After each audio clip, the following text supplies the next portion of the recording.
Louis XIV was born on September 5, 1638, in the Château de Saint-Germain-en-Laye, near Paris, to King Louis III of France and Anne of Austria. He was named Louis Dieudonné, meaning God-given, as his birth came after 23 years of childless marriage.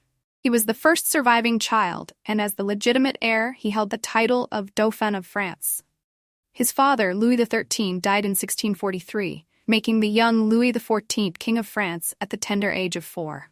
During his minority, the kingdom was governed by his mother, Anne of Austria, as regent, and her advisor, Cardinal Jules Mazarin. Mazarin played a crucial role in stabilizing the kingdom, which was facing internal upheavals known as the Fronde, a series of civil wars from 1648 to 1653, involving the nobility, the bourgeoisie, and the common people. The Fronde profoundly impacted Louis XIV's perception of power and authority, planting in him a deep distrust of the aristocracy and a conviction in the necessity of absolute rule. The personal rule of Louis XIV. When Mazarin died in 1661, Louis XIV, now 22, shocked the court by announcing that he would assume personal control of the government, marking the beginning of his personal reign. He famously stated, "L'État, c'est moi.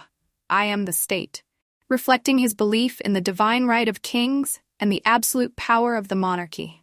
Louis XIV ruled France for 72 years, the longest reign of any monarch in European history. His reign was characterized by the consolidation of absolute monarchy, the expansion of France's influence through diplomacy and war, and the cultural flourishing that made France the center of Europe. Centralization of power. Louis XIV's administration was highly centralized. He significantly reduced the power of the nobility, who had previously wielded great influence over the king. Louis made sure the nobles were dependent on him by requiring their regular presence at the court of Versailles, which he turned into a grand symbol of royal authority and power.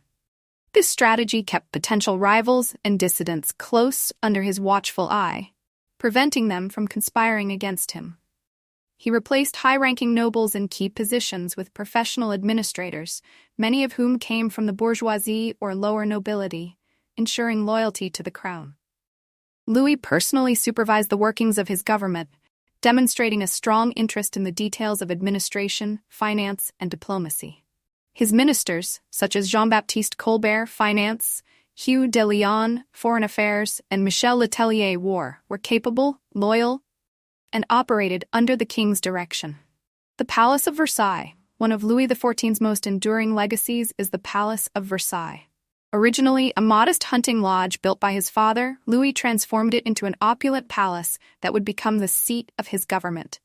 Versailles became not only the center of political power in France, but also a symbol of absolute monarchy. Its grandeur was unparalleled, featuring magnificent gardens, elaborate fountains, and intricate architecture designed to reflect the glory of the Sun King, a title Louis adopted as a metaphor for his central role in France's governance. Versailles was also a tool of control.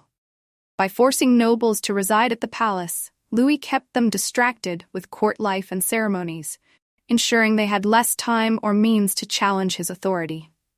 The court at Versailles became the epitome of European luxury and sophistication, setting standards for art, fashion, and etiquette that spread throughout the continent. Wars and diplomacy. Louis XIV was a warlike king, engaging in numerous conflicts to expand and secure France's borders. His military campaigns were part of his ambition to establish French dominance in Europe. Key conflicts during his reign include the War of Devolution, 1667-1668. Louis XIV claimed lands in the Spanish Netherlands based on his wife, Maria Theresa's, inheritance rights. Although the war ended with the Treaty of Aix-la-Chapelle, which saw France gain some territory, it set the stage for further conflicts.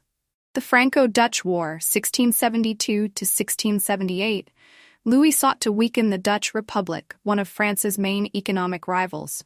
Although the war drained France financially, it concluded with the Treaty of Nijmegen, which gave France more territory in Flanders and established Louis's reputation as a formidable military leader. The 9 Years' War, 1688-1697, also known as the War of the League of Augsburg. This was a prolonged conflict against a coalition of European powers seeking to check France's expansion. Though Louis achieved several military successes, the war ended in a stalemate, with the Treaty of Ryswick restoring the status quo in Europe. The War of the Spanish Succession, 1701 to 1714, this was the most significant and devastating conflict of Louis XIV's reign.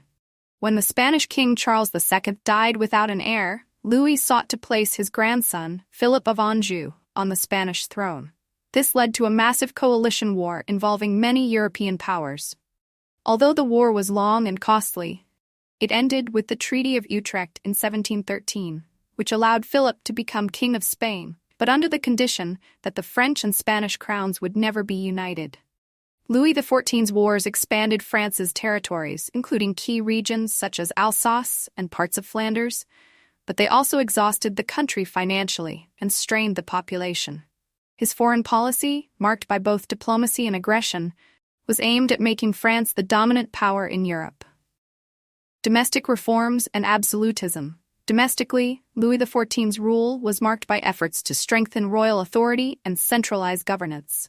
His finance minister, Jean-Baptiste Colbert, implemented mercantilist policies that boosted industry, trade, and colonial expansion. Colbert's policies aimed to make France economically self-sufficient, and under his guidance, France became one of the most prosperous nations in Europe. Infrastructure projects, such as the construction of roads and canals, improved communication and trade within the kingdom.